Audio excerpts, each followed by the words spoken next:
Gasaan ka. Hi guys. Tuluyan ka na nililigo. Kawawa naman kami. Nandito kami ngayon sa Barangay Mamatid, naglalakad. Walang babasahe, walang pera.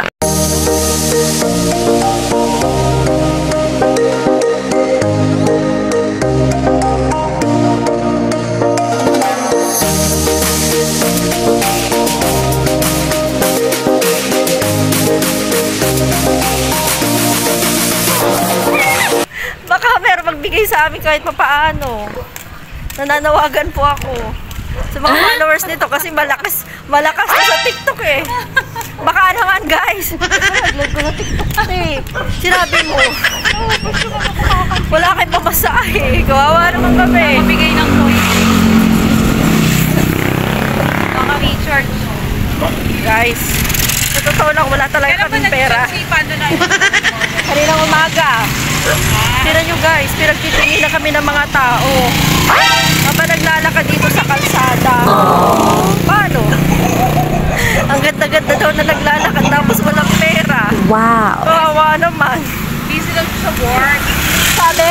Then, di ba kanina? Papa, to the rescue. Papa P, asan ka na? Kawawa naman ang mga bata mo. Oh.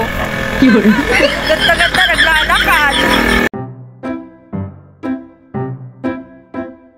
Para hindi naman tayo mga kawawa. Sabi, ay, vlogger yan. Mga nag-explore. Kaya nga. Baliw-baliw pa eh. Guys, for the very first time, ayan. Siya, atin niya lang si Sakto Mars. Alam nyo ba guys, the first time namin maglakad ni Ate Lali. Simula Barangay Hall ng Huwisan hanggang dun sa Buena Rosa sa may 7-Eleven. Ayan. Dahil kami guys, walang pamasahe. Walang pera. Ngalay na ako. Ang hirap pala mag-booking vlog.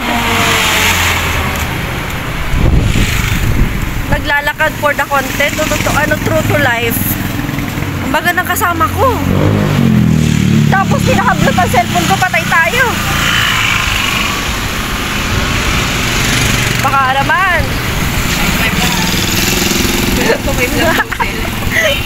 Sabi te. Oh my God. First time. Mag-i-send mo nga sa kanya yan. Ngalay na ako. Sino ba Send mo yun? kay Jane. Ay, hindi. Pag nakita mo na yung gate ng Facebook. Grabe. Daw siya. Ngalay na talaga ako. Hahatid lang daw niya sa gate Ang ng hirap ng walang videographer. Alam mo, natin Kala yung mo meron talaga ano eh. Kala mo meron talaga videographer. Wala naman talaga eh. Dapat pala nag 0.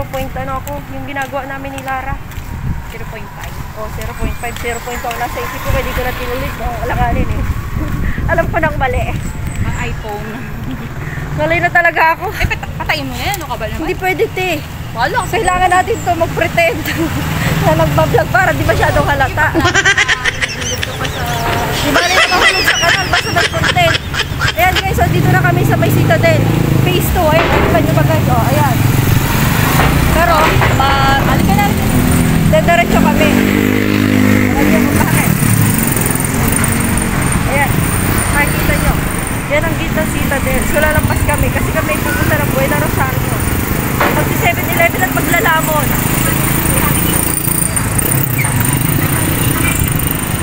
Yan yung kasama ko. Mukhang pagoda na. Nagre-reklamo. Kahapon pa daw ang last kain niya. Guys, first time niya maglakad. Alam niyo ba, Donya yan sa amin? Ngayon lang yung maglalakad si Donya Lani. Kuya P, baka naman may konsensya ka dyan. Kung may natitira ka pang konsensya sa amin na tawa. Puntahan mo na kami ngayon. Papatubos ko to sa'yo, si Donya. Di ba mangutang na tayo sa 7-Eleven? Pautahin kaya tayo doon. Sa tingin mo? Ote. So yun na nga guys, nakautang kami sa 7-Eleven. Makakakain na rin kami ng masarap na pagkain. Bye guys, see you on my next vlog.